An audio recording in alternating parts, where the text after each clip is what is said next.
Expanding your vocabulary is a great way to make sure you will be understood in spoken French. But what if the words that you're learning are actually never used by French people? If you want to sound less like a tourist and improve your French fluency, you need to not only know which words to use, but also which to avoid. In today's lesson, I will introduce you to 5 types of words that you should scrap from your vocabulary if you want to sound more authentically French.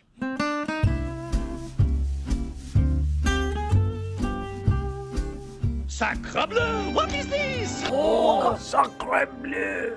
Sacrebleu! Sacrebleu! English-speaking culture has embraced a few French expressions that, over time, have become a signal for whimsical French flair. It's fine and funny, and it's a quick and easy way to show that a character speaks French. But you should know that real French people don't actually use them.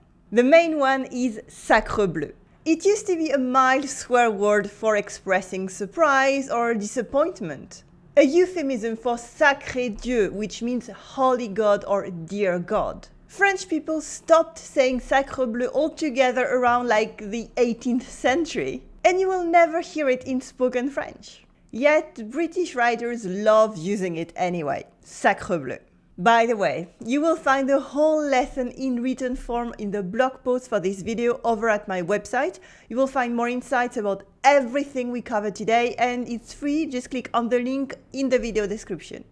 But that one was easy. What's more subtle is, for instance, zut alors. Zut alors, she has emerged! Zut alors, I have missed one! Zut alors! Zut is an expression of anger and frustration that you would use around children or in polite company, instead of using the rude swear word merde. But it's been a long time since I've heard it, especially in French media. Really, French people just started swearing more, and it's become much more simpler to simply say. Eh merde. And as always, I'm only talking about French in France with the Parisian accent. The one that you will hear in French media and movies. Things might be very different in, let's say, Quebec, for example. But around here, even if you might hear zut sometimes, the expression zut alors became much more of a cliché, really something that we won't use very much anymore. Or at least, as we would say in French, not au premier degré, straightforwardly or unironically. But our third expression for today might be more surprising. It's comme ci, comme ça.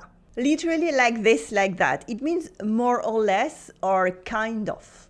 And well, sorry, but we don't actually use it very much in France. Comme ci, comme ça does have a funny ring to it. And that's why many French classes are going to teach this to their students. It is a really good, mildly colloquial French expression of everyday spoken French. And it's fine, people will understand it when you use it, but it's not a real expression that we use as much as you might think. In everyday spoken French, we would say something like bof, bof, or moyen, moyen, or even pas mal, pas mal. They all mean more or less or not bad. Like for example, ça va? Ça va? Ouais, bof, moyen. Ça va ta mère? Bof. You will find more about this in the blog post for today's lesson. Now let's move on to our second category.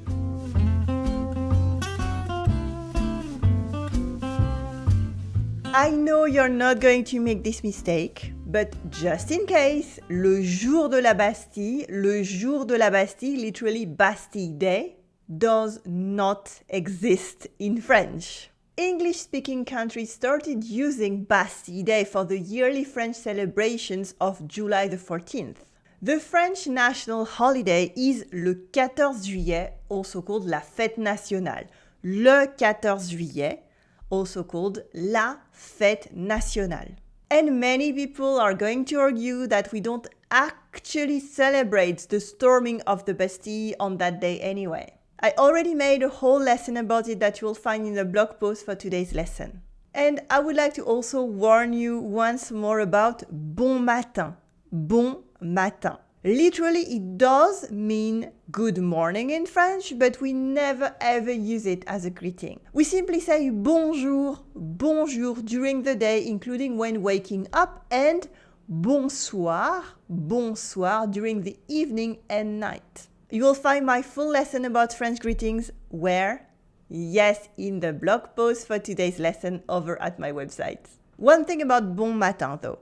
It used to mean early morning, so for instance, you might hear it in old traditional songs. Le bon matin me suis levé plus matin que ma tante. Le bon matin me suis levé. Which brings us to our next type of false French words.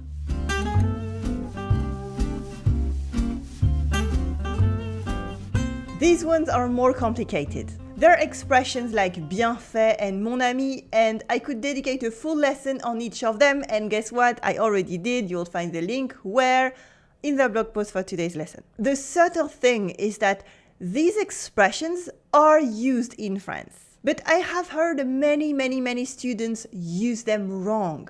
That's why I told you to never say bien fait, for instance. Students will use it as a compliment in order to translate well done, but bien fait by itself is not a compliment, but much more an insult. If you want to share positivity, you can use bravo, bravo, or félicitations for congratulations, félicitations, or even bien joué, well played, bien joué instead. There's more to it, like how un fromage bien fait is an old, runny, delicious piece of cheese. But in short, if you're not absolutely sure how you're using bien fait, don't use it or you might actually end up insulting someone. On the other hand, mon ami is kind of the opposite, because yes, mon ami translates into my friend, so you can use it with someone you're very close to, but be careful because it takes a long time to make friends with a French person. But mostly the way I see it used by students is the way that it is thrown around in media by supposedly French characters which are absolutely not French. Oh, Gilbert, mon ami. Comme mon ami. Mon ami. And yet, still, indeed, mon ami means my friend, which brings us to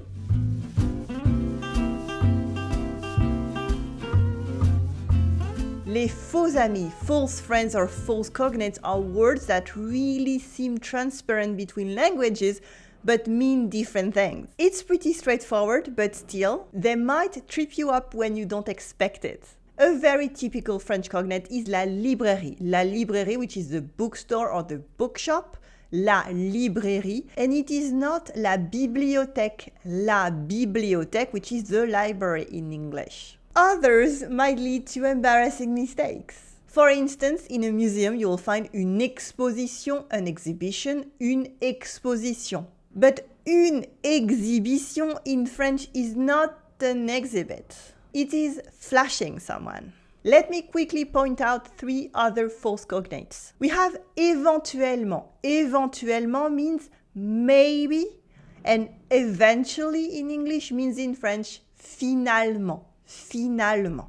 We also have la chair. La chair is the flesh, and a chair where you sit on is une chaise. Une chaise. And for your holidays, la location is a rental, a lease, renting something like a car or a house. However, the location is le lieu. We also say l'emplacement or l'endroit for the place. Le lieu, l'emplacement, l'endroit. You'll find many more false cognates over at my website and in many French textbooks as well. It's a very funny subject.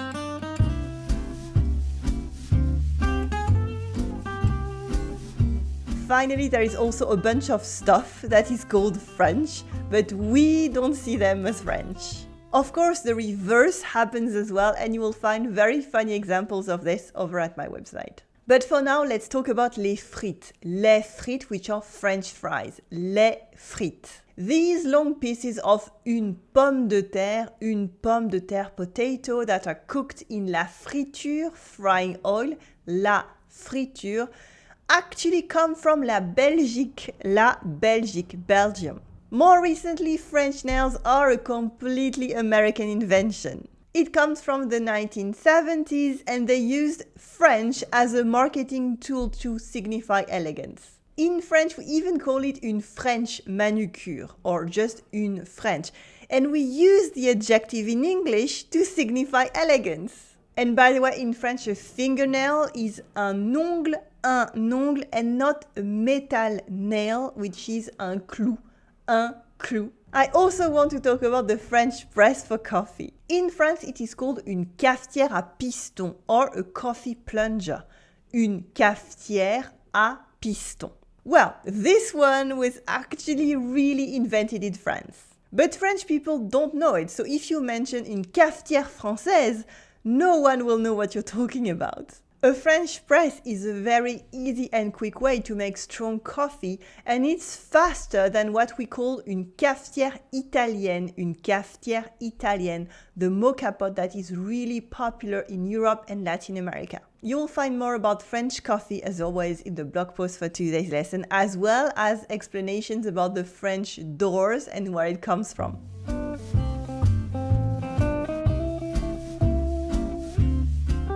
But for now, let's recap what we've seen and practice together.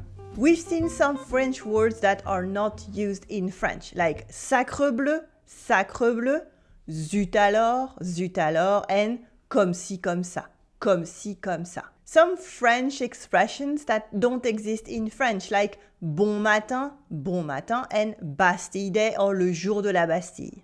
And some that we don't use the way you think, like bien fait, and mon ami on their own. We also saw words that sound like they mean something else, like la chair, éventuellement, and la librairie.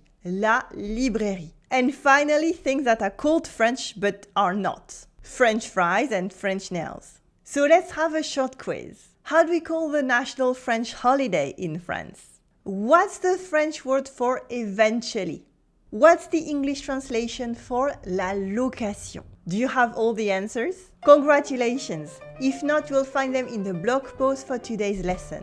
Or you can find them by watching my video a second time. You can also keep learning about French words that we probably shouldn't use, like nous. Click on your screen right here to keep learning French with me, and I will see you in the next video. Allez, à tout de suite!